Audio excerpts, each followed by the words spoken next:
Salut tout le monde, bienvenue à mon deuxième tutoriel. Aujourd'hui, je veux juste qu'on focus sur quelque chose d'assez simple, ça s'appelle un auto-tracker. Donc un auto-tracker, ça sert à, dans le fond, linker un programme avec votre jeu. Donc quand que le programme réalise que les fichiers de jeu ont changé, il va aller automatiquement ajouter les items à votre tracker d'items. Donc exemple, vous trouvez les bots, ben, tout d'un coup sur votre tracker, vous allez avoir des bots. C'est super pratique, c'est pas légal si vous faites des courses ou des trucs comme ça. La communauté aime pas vraiment ça, donc juste s'assurer de toujours le désactiver dans ces cas-là. Sinon, vous pouvez toujours l'utiliser, c'est particulièrement le fun pour les gens qui streament, parce que si vous streamez, exemple, avec un écran, ben, vous êtes un petit peu dans le trou, vous avez toujours Alt-Tab pour aller rajouter vos items sur votre tracker. C'est sûr que ça facilite un petit peu les choses. De toute façon, vous, personnellement, vous le savez ce que vous avez comme item, mais c'est toujours le fun pour les viewers de voir qu'est-ce que vous avez en temps réel. Donc, je vais mettre le lien dans la description. C'est un lien Mediafire. Vous pouvez pas tant le googler. C'est un petit peu underground comme tracker. Donc, c'est ça. C'est un petit peu plate comme ça. Vous pouvez downloader Baronades Item Tracker 2.1.1. Je peux pas vous dire la différence de version avec les autres, là, mais c'est sûr que le plus récent, c'est le mieux. Donc voilà, vous le downloadez, vous l'extrayez. Puis ce que ça va vous donner, c'est ça ici. Je vais juste le couvrir rapidement pour vous.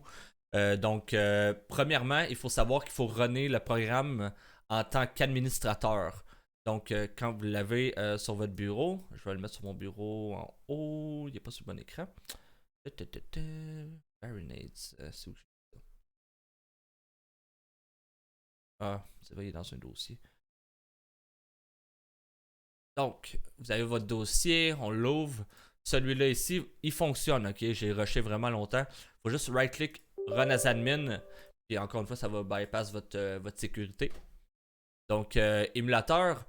Une fois que vous lancez votre émulateur, je vais lancer le mien pour le purpose du tutoriel. Mode loader.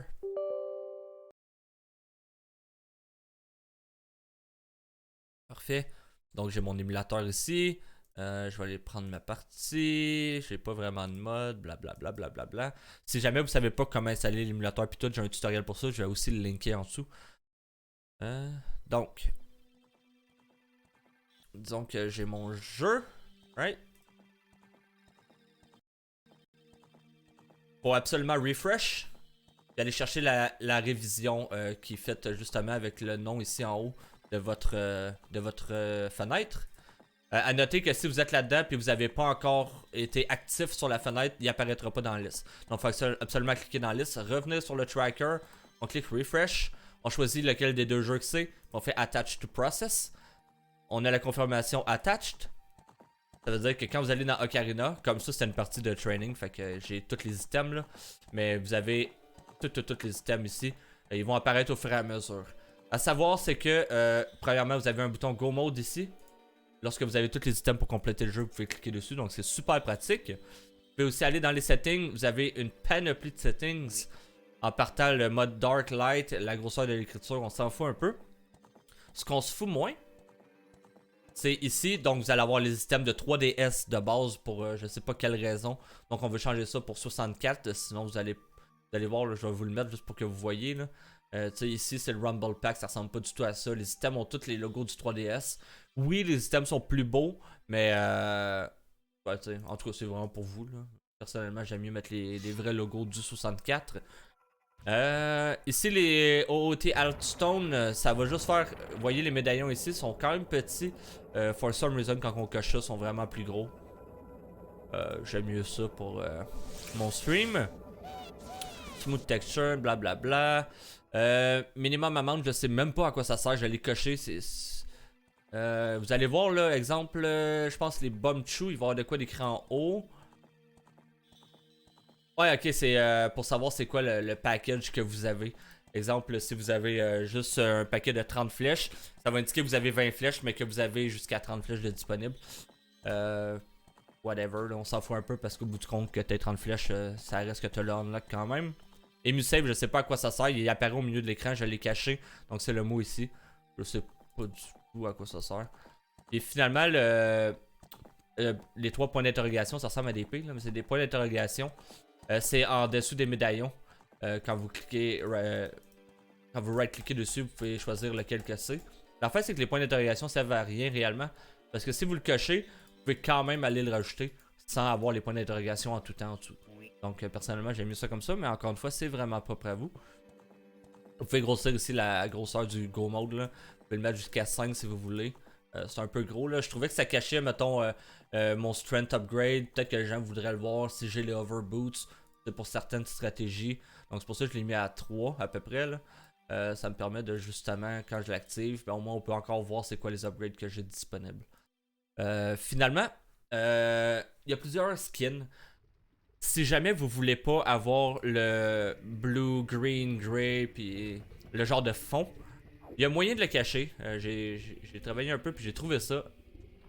Ce qu'on va faire, c'est qu'on va aller dans le Assets. On va aller mettre Transparent Animated. Faut faire load, hein, ça va aller mieux. Là, vous avez un fond transparent.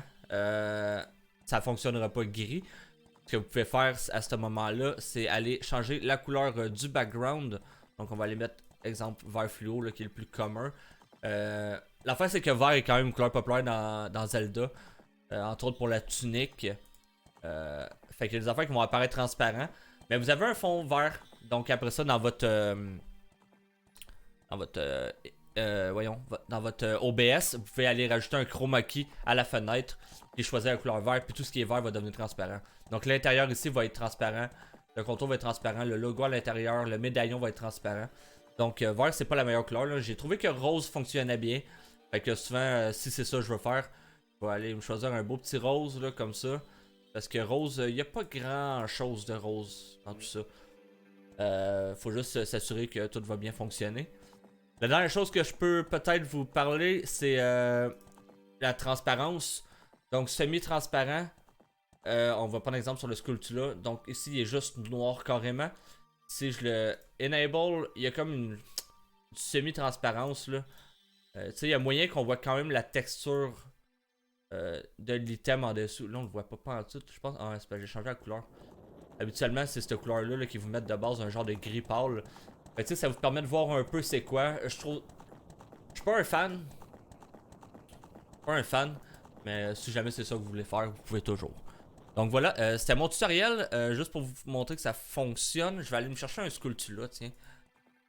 J'ai pas la bonne manette, ça va aller mieux avec une manette de 64. Je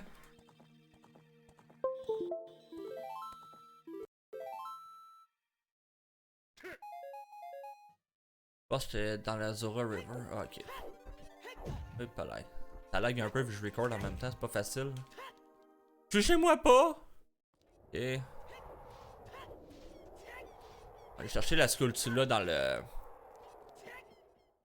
À côté de Ganon's Tower. Ça va être rapide. Juste vous montrer que ça fonctionne là.